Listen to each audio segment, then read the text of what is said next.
সম্রাটের অনাথ হওয়ার আসল কারণ জানতে পেরে চমকে যাবে কমলা।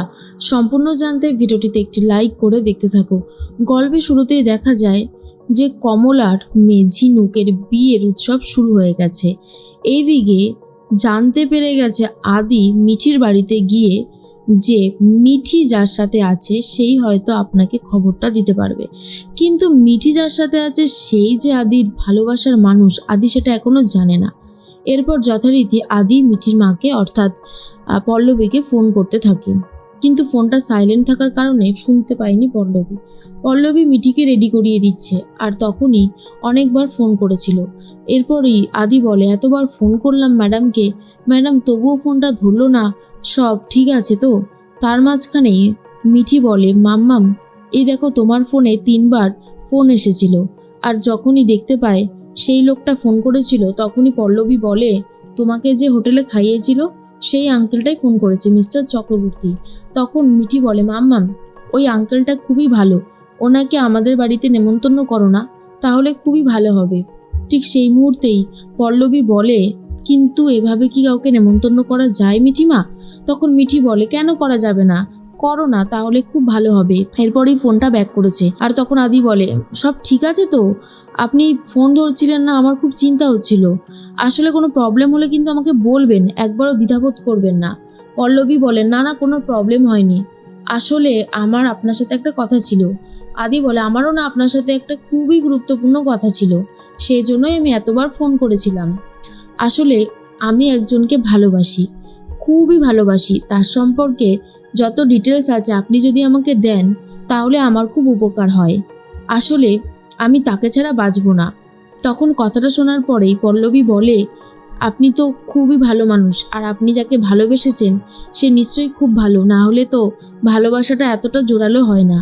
তবে আপনি আমাকে সাহায্য করতে বলেছেন, আমি নিশ্চয়ই আপনাকে সাহায্য করব। এটা শোনার পরে আদি খুব খুশি হয়ে যায় আর বলে, আপনি আমাকে কি যেন ফোন করেছিলেন, বললেন না তো? আদির কথা শুনে মিঠির মাম্মাম অর্থাৎ পল্লবী বলে যে, আমার বোনের বিয়ে, আপনি যদি আসেন তাহলে আমার খুব ভালো লাগবে। তখন আদি বলে, নিশ্চয়ই যাব, কেন যাব না, আপনি নিমন্ত্রণ করেছেন, যাব না তা কি হতে পারে? এরপরে আদি তো খুব খুশি হয়ে যায় আর ভাবে যত তাড়াতাড়ি সম্ভব মিঠির মাম্মার কাছে গিয়ে সব কারণটা জানতে চাইবে, আর কে সে, কেন তার সাথে বারবার ঝামেলা হয়ে যায়, কি তার নাম পরিচয়, সবটা জানবে আদি। এর মাঝখানেই প্রলয়বাবু কথা বলতে থাকে তার মায়ের সাথে। প্রলয়বাবু জানতে পারে যে কোনোভাবেই আদি আলতা উৎসবে তার মাকে আর বৌদিকে নিয়ে যায়নি পল্লবীর বাড়ির বাড়ির ভেতরে, আর সেটার জন্যই খুবই কষ্ট পায়। আর বলে, না না, প্রীতির সাথে আমাদের একটা সম্পর্ক আছে, সেটা ভালো সম্পর্ক নয়, কিন্তু এটা তো অস্বীকার করা যায় না যে প্রীতি এই বাড়ির মেয়ে। আজকে তার শ্বশুর বাড়িতে একটা অনুষ্ঠান হচ্ছে, আমরা যদি না যাই ব্যাপারটা কতটা বাজে দেখায় তো। তখন ঠাম্মি বলে, সে তো ঠিকই, আমার নাতিবাবুর তো মাথাটা খুবই গরম, তাই এই ভুল কাজটা করে ফেলেছে। অন্যদিকে দেখা যায় সানি আর সানির মা দুজন মিলে প্ল্যান করতে থাকে কি করে এই সাগরের পুরো সম্পত্তিটা হাতিয়ে নেবে। সানির মা তখন বলে, বৌমা অনেক বছর তো হলো তোমাদের বিয়ে হয়েছে, এবার কিন্তু আমার একটা উত্তরসূরি চাই যে এই বড় সম্পত্তি রক্ষা করবে। তখনই সুপর্ণা ক্লিয়ারলি জানিয়ে দেয়, এই বড় সম্পত্তির মালিক একজনাই, সেটা হচ্ছে আমার দা ভাইয়ের মেয়ে মিঠি, ও ছাড়া এই সম্পত্তি পাওয়ার অধিকার আর কারণ নেই, বুঝতে পেরেছেন? তখনই সানির মা বলে, কি বলছো কি বৌমা, তাহলে কি তোমাদের উত্তরসূরি এই সম্পত্তির কানাকড়িও পাবে না? সুপর্ণা বলে, আমি এই প্রশ্নের কোনো উত্তরই দিতে এখন বাধ্য নই, আর আপনি যে কথাগুলো বলছেন সেগুলো আমার শুনতে একদমই ভালো লাগছে না, তাই এগুলো বলে কোনো লাভ হবে না। আর শোনো, আমার মিঠির সাথে দেখা করাটা খুব জরুরি, কেমন আছে মিঠি, আদৌ ওরা ভালো মন্দ খেতে দিচ্ছে কিনা, আমার সবটা জানাটা খুব দরকার। সানি তুমি ব্যবস্থা করো, আমি মিঠির সাথে দেখা করব। এই বলে সুপর্ণা চলে যেতেই সানি বুঝতে পারে সুপর্ণার সাথে হাত মেলানো অতটাও সহজ ব্যাপার হবে না। এর মাঝখানেই বাড়িতে চলে এসেছে আদির মা আর বৌদি। আদির মা তখন বলে, কি রে আদি, কি হয়েছে? আদি বলে, মা কি দরকার ছিল ওই বাড়িতে যাওয়ার?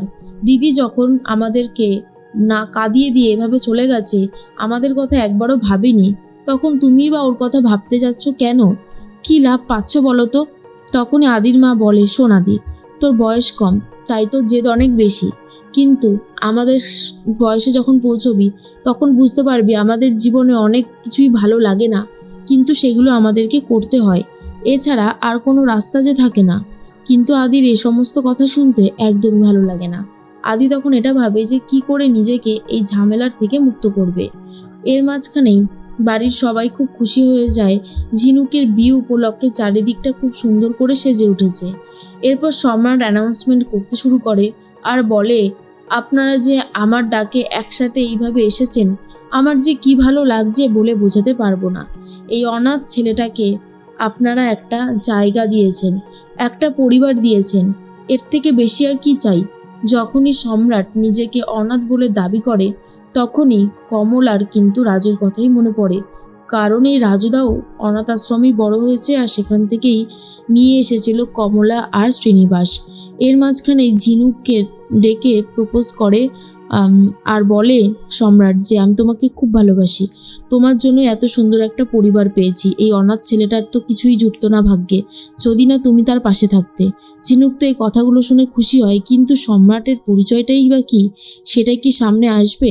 সত্যিটা জানলে কমলা কি চমকে যাবে? রাজু আর সম্রাটের মধ্যে কিন্তু একটা সম্পর্ক আছে আর সেটা খুব তাড়াতাড়ি সামনে আসতে চলেছে।